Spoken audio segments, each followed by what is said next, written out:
श्री गणेशाय नमः।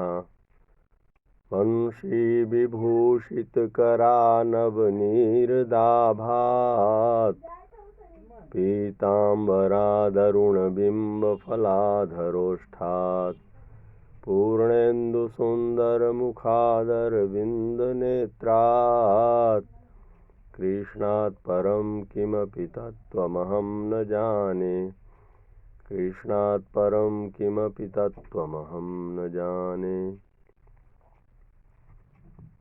मैं वेंकटेश शर्मा, सहायक प्राध्यापक, गुरुकुल संस्कृत महाविद्यालय बैरगनिया सीतामढ़ी, आज की ऑनलाइन कक्षा में शास्त्री प्रतिष्ठा तृतीय खंड के विद्यार्थियों का हार्दिक स्वागत करता हूं। आज की कक्षा पंचम पत्र की है। इसके अंतर्गत हम लोग साहित्य दर्पण से काव्य दोष के बारे में पढ़ रहे हैं। कल की कक्षा में हम लोगों ने 7 काव्य दोष के बारे में अध्ययन किया था। शेष काव्य दोषों के बारे में आज हम लोग पुनः पढ़ेंगे। 8वां काव्य दोष है अवाचकम, अर्थात जो उपसर्ग के संबंध से अन्य अर्थ का बाधक हो जाता है वह अवाचक पद दोष होता है। उदाहरण के रूप में जंघा कांडो रुणालो नख किरणलसत केसराली करालः प्रत्यग्रालक्त कामा प्रसर किसलयो मंजु मंजीर भृंगः भर्तृ नृत्यानुकारे जयति निजतनु स्वच्छ लावण्यवाणी संभूताम्भोज शोभाम विदधत भिनौ दंडपादो भवान्यः, अर्थात अपने स्वामी शिव जी के पदार्थाभिनयो नृत्यम नितम ताल लयाश्रयम का अनुसरण करते समय शरीर के निर्मल सौंदर्य की बावड़ी में उत्पन्न हुए कमल की शोभा को धारण करने वाला वह चरण, जिसमें जंघा कांडी लंबे नाल मृणाल दंड के समान है,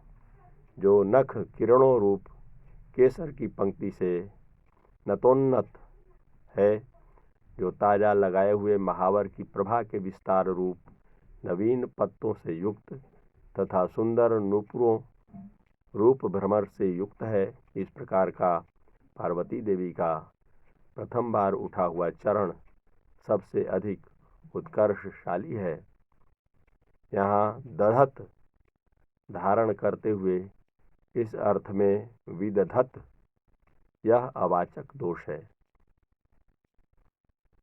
9वां पद दोष है अश्लील।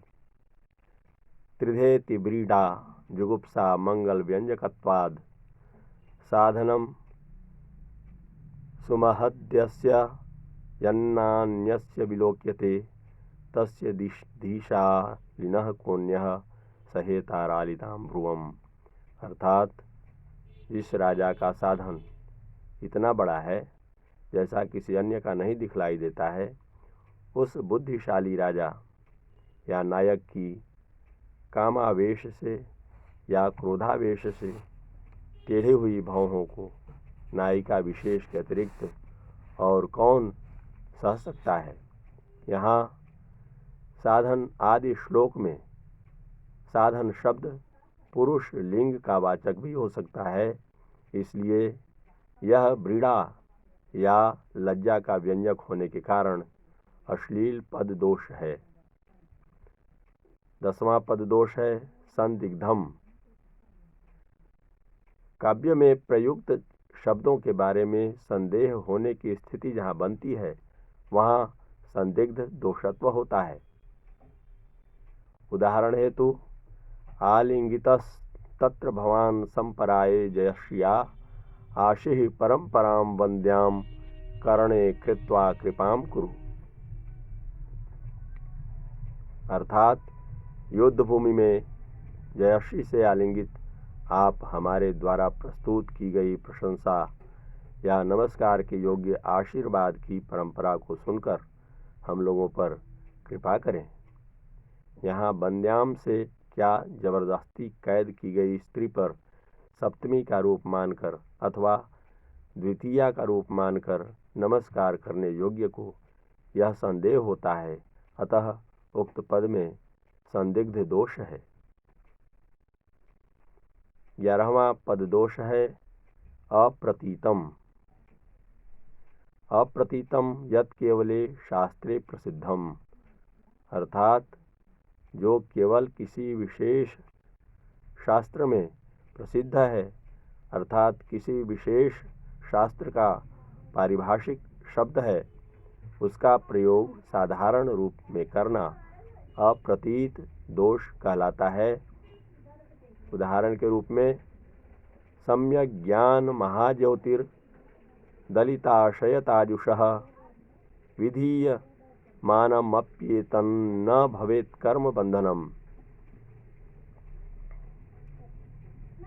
अर्थात तत्वज्ञान की महाज्योति से जिसके कर्म संस्कारों का नाश हो गया है, जीवन मुक्त पुरुष के द्वारा किया जाने वाला यह कर्म उसके बंधन का कारण नहीं होता।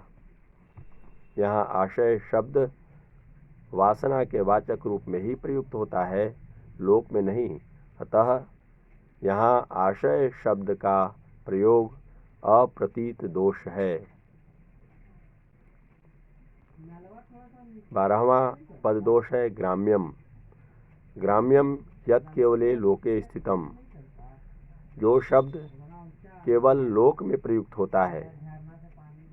उदाहरण के लिए राका विभावरी कांत संक्रांत द्युतिते मुखम तपनीय शीला शोभा कटिश्च हरते मनः, अर्थात पूर्णिया के चंद्रमा में जिसकी कांति संक्रांत हो रही है, इस प्रकार तुम्हारा मुख और सोने की शिला के समान सौंदर्य वाली तुम्हारी कमर मेरे मन को मुग्ध कर रही है।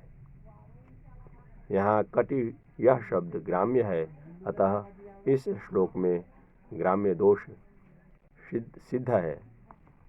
इस प्रकार आज की कक्षा समाप्त होती है। शेष पद दोषों के बारे में हम लोग कल की कक्षा में पुनः अध्ययन करेंगे।